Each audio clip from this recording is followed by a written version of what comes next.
कश्यप ऋषि का नाम सुना है? बड़े ही महान ऋषि है। उनकी 16 पत्नियां थी। अब 16 पत्नियों में से एक का नाम था कद्रु और दूसरी का नाम था विनीता। ध्यान से सुनिएगा। कद्रु के संतान सारे सर्प थे। That means all her children were snakes. And Vinita के पुत्र थे अरुण और गरुड़। अब इतिहास तो ऐसा है कि कद्रु और विनीता के बीच में आपसी झगड़े के कारण वे एक दूसरे को पसंद नहीं करते थे और कद्रु ने विनीता और उनके पुत्रों को अपने वश में कर रखा था।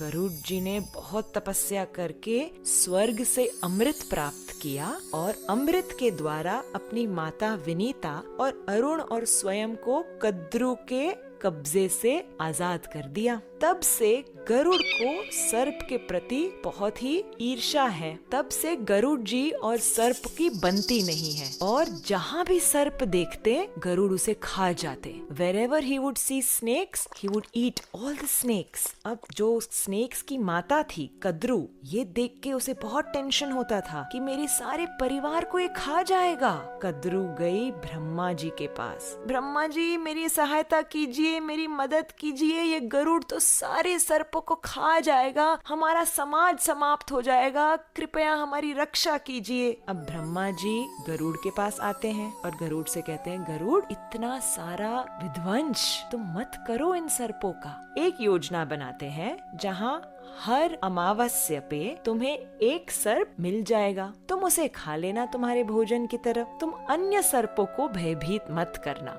गरुड़ जी मान गए और इस योजना के अनुसार हर अमावस्या पे एक एक सर्प के परिवार से एक सर्प गरुड़ जी के पास पहुंच जाता था। अब ऐसे करते करते कालिया नाग के परिवार का टर्न आ गया। He had to send one snake to Garuda जी। कालिया ने कहा, मैं नहीं भेजूंगा, मेरे परिवार से कोई सर्प नहीं जाएगा।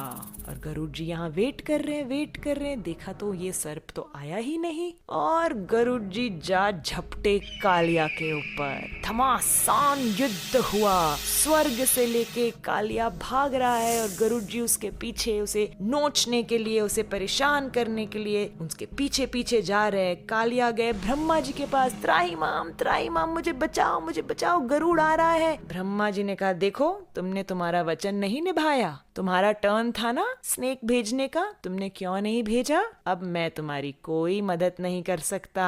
कालिया यहाँ जाए वहाँ जाए, बचाओ, कोई नहीं बचा पा रहा था और गरुड़ जी तेज गति से उसके पीछे आ रहे थे। कालिया तब अंत में जाते हैं अनंत शेष के पास, जो कि बलराम जी हैं। त्राही माम रो रो के मुझे बचाइए।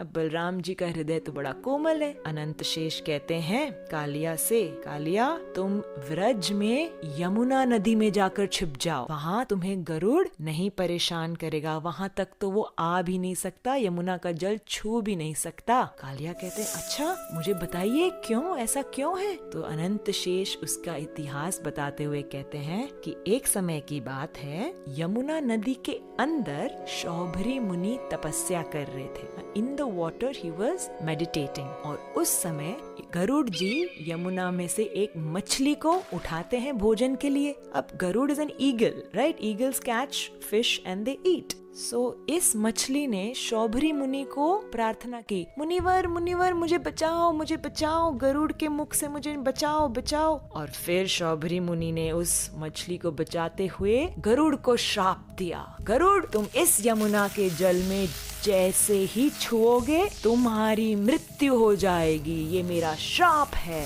तो इस श्राप के वजह से गरुड़ यमुना पे नहीं आ सकते हैं। अनंत शेष कहते हैं कालिया से, जाओ कालिया, अपनी पत्नियों को लेकर, बच्चों को लेकर, परिवार समाज को लेकर तुम यमुना में बस जाओ, गरुड़ तुम्हें वहाँ नहीं तंग करेगा। तो अब कालिया बसे हुए हैं यमुना के जल में। बड़ा ही अभिमानी नाग कालिया है और अपने विष से, बहुत भयानक विष से पूरे जल को दूषित करके बैठा था। कालिया सर्प के विष से बहुत परेशानी होती थी। उनके गाय जब वो जल पीते तुरंत मर जाते। अरे जल तो क्या, जब यमुना के ऊपर से पक्षियां उड़ती, वे भी गिरकर मर जाती। इतना जहर, इतना भयंकर जहर उगलता था। कृष्ण सोच रहे थे मैं कैसे इस कालिया को यमुना से निकालूं। रोज जब मैं गैयों को लेके आता हूँ चरने, तब दाऊ जी मेरे साथ होते हैं। बलराम जी बड़े भाई हैं मेरे, वो मुझे कभी यमुना के पानी में जाने ही नहीं देंगे।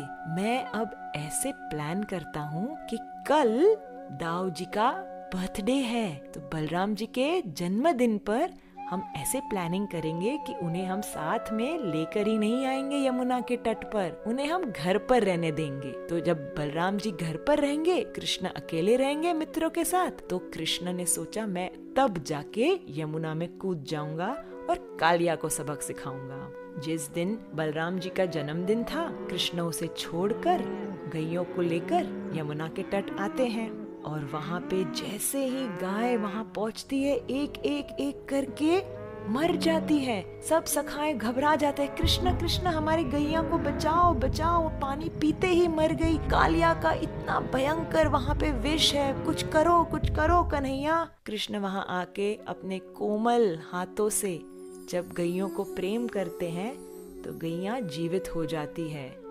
कृष्ण कहते हैं अभी तुम घबराओ मत, सब एक साइड पे खड़े हो जाओ। कृष्ण कदम्ब के वृक्ष पर चढ़ते हैं और धीरे धीरे एक डाली पर पहुंच के वहां से सीधे अंदर यमुना में छलांग मारते हैं। जैसे ही छलांग मारते हैं, बहुत बड़ा splash of water happens and Krishna अंदर अंदर अंदर अंदर यमुना में जाते हैं। कालिया वहां सो रहा था और इतना पानी में जब अंदर जाते हैं, there's a turbulence, there's a disturbance।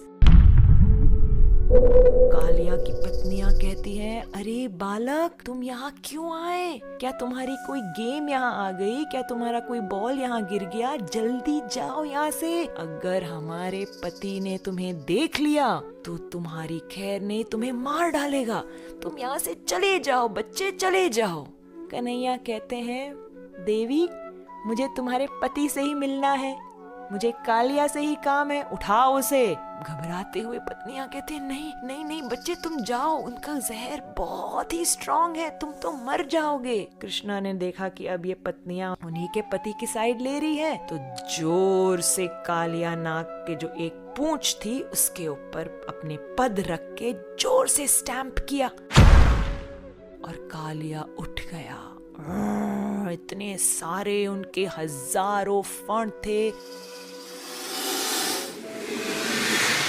और फणों पे लाल लाल आंखें, हजारों मस्तक कालिया के।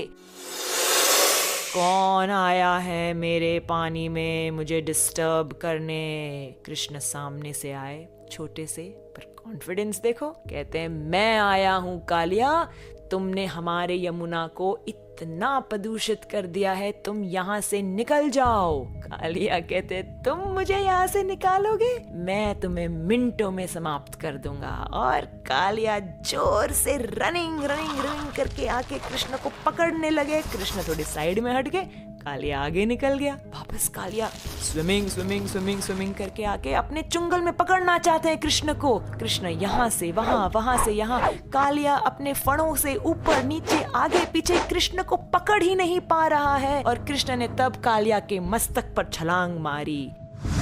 जैसे ही छलांग मारी और एक कदम एक फण पर रखा, उसके मुख से सारा जहर निकल गया।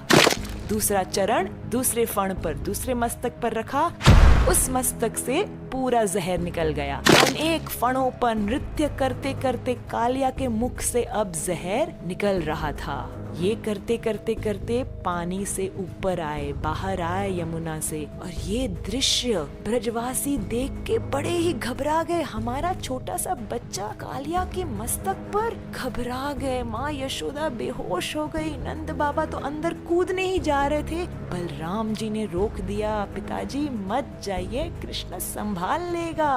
कृष्ण नृत्य करने लगे, एक फण से दूसरे फण पर, तीसरे चौथे, 10, 20, 50, 100, हजारों पर इतना सुंदर नृत्य कर रहे हैं कृष्ण कन्हैया। और स्वर्गवासी उन्हें म्यूजिकल अकम्पनीमेंट दे रहे हैं। ये दृश्य अत्यंत सुंदर पर ब्रजवासियों को तो बहुत टेंशन, हमारा बच्चा कृष्ण कन्हैया से कालिया के फणों से कैसे बचकर आएगा। कालिया के मस्तकों से अब सारा जहर उगल के बाहर निकल आया और वे अब विनम्रता से विथ ह्यूमिलिटी कहते हैं कृष्ण को कि मुझे आप क्षमा कर दीजिए, मैंने आपके यमुना को बहुत ही पॉइजनस बना दिया था, आप मुझे क्षमा कर दीजिए। कालिया की पत्नियां भी बहुत ही प्रार्थना करती है कृष्ण से, आप हमारे पति को क्षमा कर दीजिए, आप क्षमा कर दीजिए। कृष्ण बड़े प्रसन्न होते हैं इन प्रार्थनाओं से और कहते हैं कालिया यहाँ से तुम निकल जाओ, अपने समाज को लेके निकल जाओ, मेरे ब्रज के वासियों को परेशान मत करना। कालिया कहते हैं पर प्रभु मैं यहाँ से निकलूंगा तो गरुड़ मुझे खा जाएंगे, वो तो इतने समय से रुका हुआ है कि मैं कब यमुना से निकलूं और वो मुझ पर झपट के मुझे खा जाएंगे। कृष्ण ने कहा घबराओ नहीं, तुम्हारे मस्तक पर अब मेरे पद के चिन्ह हैं। Seeing my footprints on your head, Garuda will not trouble you। Kaliya तुम निश्चिंत होके यहाँ से निकल जाओ। कालिया और उनकी पत्नी, बच्चे, समाज सब कृष्ण को प्रणाम करते हुए यमुना नदी से निकलकर गहरे समुद्र में चले जाते हैं और कृष्ण अपनी कृपा से यमुना को पूरी तरह से स्वच्छ और अमृतमय बना देते हैं। ये देखकर ब्रजवासी, ग्वाल बाल, सखा, गोपियां इतने आनंदित, जय जय कृष्ण तुमने कर दिखाया, तुमने हमारे यमुना नदी को बचा दिया, तुम्हारी जय हो, तुम्हारी जय हो। इस प्रकार से कालिया दमन लीला ब्रज में हुई। आइए चलो सुनते हैं एक दूसरी कहानी।